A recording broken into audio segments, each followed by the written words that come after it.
Hey, today on Great North Barbecue, we are doing the brisket. Right, we have an 8.79 kilo brisket, good size. We got a party coming up tomorrow, so this is going to be an early morning 4 a.m. cook. So we're getting this thing on, and hopefully we'll have it all done and ready and rested by 1 o'clock in the afternoon. So let's get to it and let's start unwrapping. Alright, so now we have it unpacked, and you're going to notice there's one distinct feature. Some of the fat is hard. That's the stuff you want to get rid of. That's the stuff that will not render down. You do not want it. You'll notice other fat on the underside here. It's got a nice pillowy texture. That's the stuff you want to keep. So let's get to trimming this up. Hopefully that camera's going to have a decent view here. There's on the back side we have a really large hunk where the two muscles come together. We call this the shelf. Now it's really hard to get in there, so make sure you're using a very sharp blade. Always cut away from yourself. And the downside with this is it's going to create a shelf where if you're not careful, you're going to have a ton of seasoning sitting there. Now, no matter what you're doing a brisket for, whether it's cooking it for a brisket, making Montreal smoked meat, doing jerky with it, all this stuff has to go. Even ground beef, you don't want this because it doesn't render down. See what I mean? Just a nice, big, hard piece of fat. Now we've got, actually this shelf isn't too bad on this one. Some up here. See any silver skin? Again, depends on how picky you are.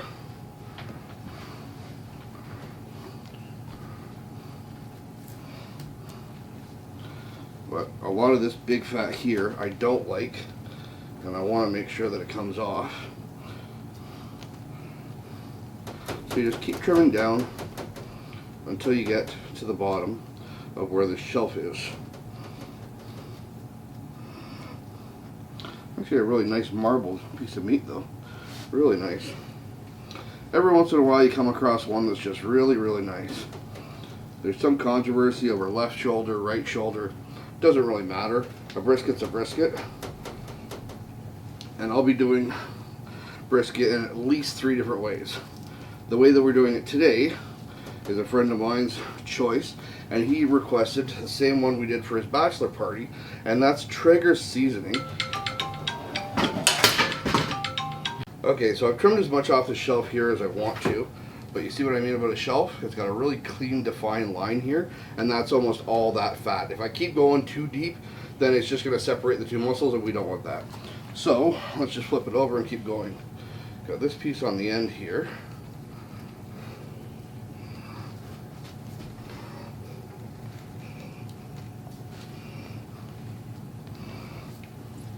This is what I was talking about, that nice light pillowy stuff.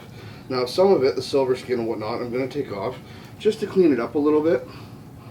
But most of this I'm going to leave on because I want it to render down. A little bit of hard here at the edge, so I'll just take that right off. Nice round feature. That's more than a 1/4 inch, so we'll start taking off some of that. If it's more than a 1/4 inch, then it won't render down. Just simply too much of it. There we go, start to see some pink poking through.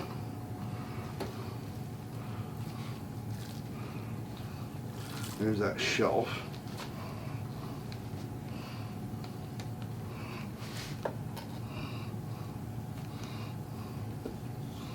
You realize I'm not really using the whole knife, I'm using mostly just the tip, because I don't want to cut too much all at once.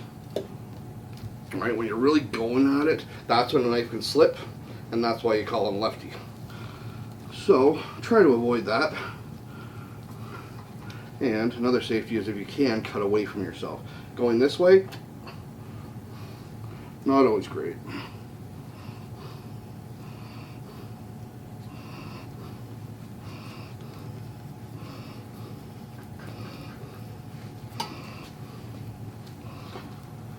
Now some of this other pillowy fat that we're taking off, if you want to save that for ground beef, that's fine to do so. Again, fry it up for the dog.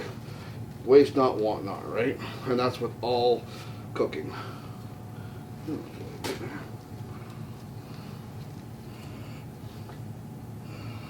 That's going to just burn up anyways.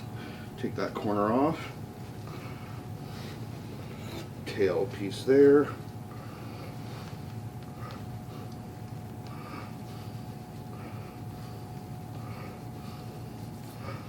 Yeah, this corner here, I'm just going to clean it up a bit. There we go. Nice smooth lines. The smoke to get around.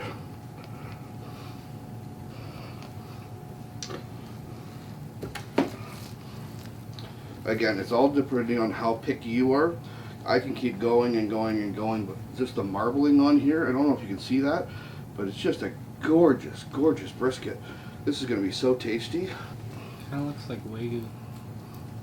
Well, it's not quite Wagyu, but I was gonna say, I don't know if I've ever seen a Wagyu brisket. On it. Yeah, it's a really nice one. Oh, every once in a while they come up with a really, really nice set, and that's when I always try and grab a couple and put them in the freezer. But in all reality, you don't have to do that. So I'm gonna get this cleaned up, and I'll show you the seasoning in just a second. Okay, so for seasoning, today we're going to use Traeger's Blackened Saskatchewan Rub. This is one of my favorites. Blackened brisket is always a go-to for me because it turns out great every time. So, I've seen a lot of people use binders, olive oil, mustard, all these different things, inject the brisket. I've never had to do any of that. I keep it really simple with any kind of rub, whether it's salt, pepper, garlic, or a pre-made. Make sure you apply it nice and liberally. This stuff you're always going to want to wear a glove with, because when they say blackened, they're not kidding. If you use this with bare hands, and I've done it, your hands turn it black as anything.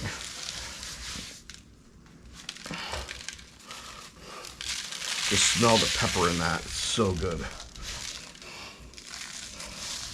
You always want to apply a nice liberal coating all over. Now you can see the way that sticks. I mean, you can see it doesn't need a binder, it just needs a little bit of time. And I think they call it a rub because, well, get your hand. Now you might notice I'm using butcher paper underneath here. I like that because it's an easier cleanup. Now this one isn't going on the grill right away.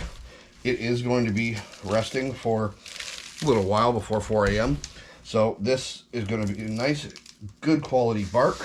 It's going to be well incorporated. A lot of people like to just put the coating on, throw it right on the grill. I always let it rest. And this is what I was talking about, the shelf. I know you can't see it from that angle, but I've got a clean shelf here where I've got to make sure it goes up this way.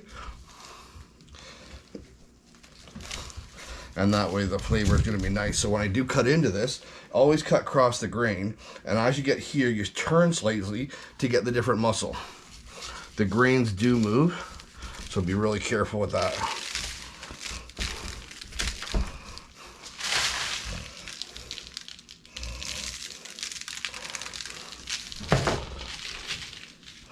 It does take a little bit getting used to, but having one clean hand definitely is a very handy thing to have. That way I'm not contaminating all my products with beef.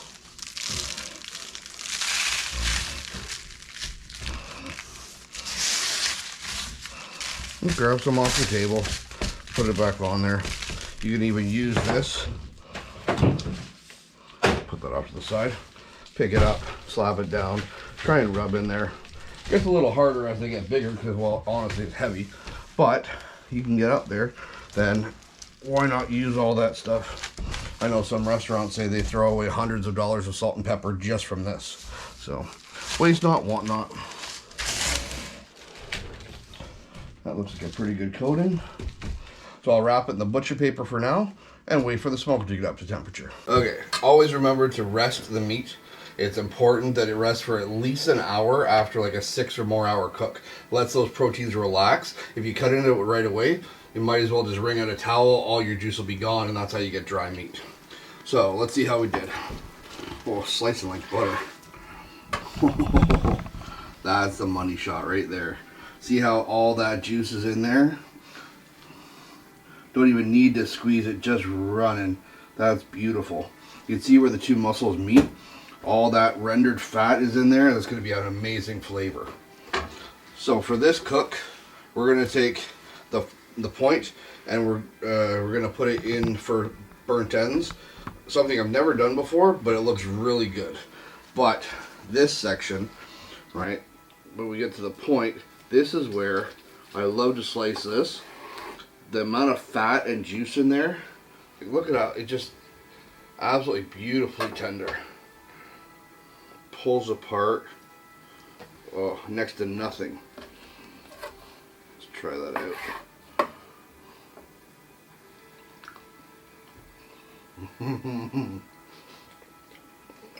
Oh. Perfect. Perfect rendering of fat. Perfect balance of flavor. Not too much salt. Lots of pepper. Oh. Lingers. Gets you right in the back of the throat too. Just beautiful, beautiful flavor on that. And here, give me your camera. You can try that. Go under and go around.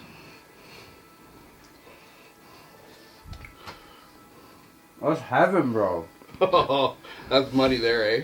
Oh man, so That's good barbecue. Mm-hmm. I want the other half.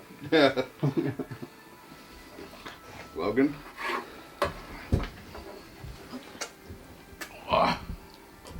I almost dropped that. Now that's a crime. Yeah. Even though that was only a 1 hour rest, like that was a really kind of quick rest, it still just turned out absolutely beautifully. Now, the great thing about brisket is it is a cheap cut of meat. You get a lot of it. It does take a while to cook, but you've got so many variations of possibilities, right? One thing I love to do is Costco has these brioche buns. It's a sweet kind of bun. You take the whole thing, split it in half. See if I can get it up here. And then as you slice, you just build the whole sandwich up and then cut it along the predetermined lines, and you got your own little brisket sliders. It's an amazing meal. It feeds everybody really quick and easy, and it just works really well. Your favorite barbecue sauce on it. Like to put Swiss cheese on it. Take a blowtorch, melt the cheese real quick. What else do we do with brisket? There's so many different things. Even just eating it on its own with some veggies on the side. No matter which way you want to go, you can't go wrong. And when you rest it like this, it holds the juices in. So even leftovers, if you've ever had, especially beef, steak, anything like that, leftovers, just throw it away. It's garbage. But this, when you rest it, it holds onto the juices. So you microwave it, throw it in a fry pan, put it in an omelet. No matter how you heat it up, it's still amazing the next day or two. But I've never had any go to more than 2 days. Okay, so to recap, this was a brisket we purchased from Costco. Trim off all the hard, kind of nasty feeling fat. That stuff's garbage. You can't render it down. Anything of that light, fluffy, pillowy texture, that you want to keep. Cook it fat side up. We use Traeger Blackened Saskatchewan rub. Super simple. Give it a really liberal coating all the way around. Let it rest. Bring the smoker temp up to 225, which is a little high, but it does give you a faster cook. Okay, 225, fat side up. Wait for about 2-3 hours, but check on temperature. What you're looking for is 150 degrees right here in the fat part. That nice big point, you get to 150 degrees, wrap it up in butcher paper.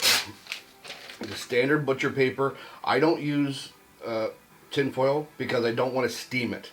If I was steaming it, that's a whole different style cooking. You can check out Montreal Smoke Meat to see what happens with that. So you wrap it up in butcher paper so it can breathe. And then you put it back on the smoker, keep the temperature at 225, and wait till it gets to 190. As soon as you can get 190 read out of the largest part here, that's when you pull it off, put it in a cooler. I jokingly have one dedicated, and I do recommend a dedicated cooler because it will take on the smell of the meat. Okay, you don't want to put your beer in that and have it, meat and beer together, not in that way. So you put it in the meat wagon, have it rest for at least an hour. Let that meat relax, let the proteins relax and all the juices reconstitute. Once the juices are reconstituted at least an hour, if not longer, pull it out and you get that nice jiggly texture. Once you get that nice jiggly texture, you know you're into the money. Give it a nice slice. Always test it out. Make sure that you have that nice pliability. Put it under the camera so they, Okay. Just want another bite. Well then, if that's the case, cut over that part.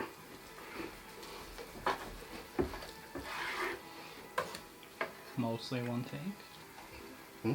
Mostly one take. Yeah. Alright, so round 2. Reconstitution so it gets that jiggly Yeah. feeling. So, let all the juices come back together to reconstitute. That way you get that nice jiggle. You can always take a slice off and make sure you have it so it'll nicely bend any way possible. That's how you know it's nice and tender and you've got a really good piece of meat there. Always give it a little tear off, test it out. Even though the cook always eats last, he gets to taste some along the way. So, for today, that's how you do a great brisket. Just remember to keep your temperatures handy. Always use an instant read thermometer because this is your best friend. Time and temp. The basics of it, I use 225. 3 hours, check it for 150. As soon as I get 150, wrap it up. Wait for 195. 190 to 195. Pull it off. Rest at least an hour. That's the key part. You have to rest it at least an hour. After that, sky's the limit. Remember, where there's smoke, there's food.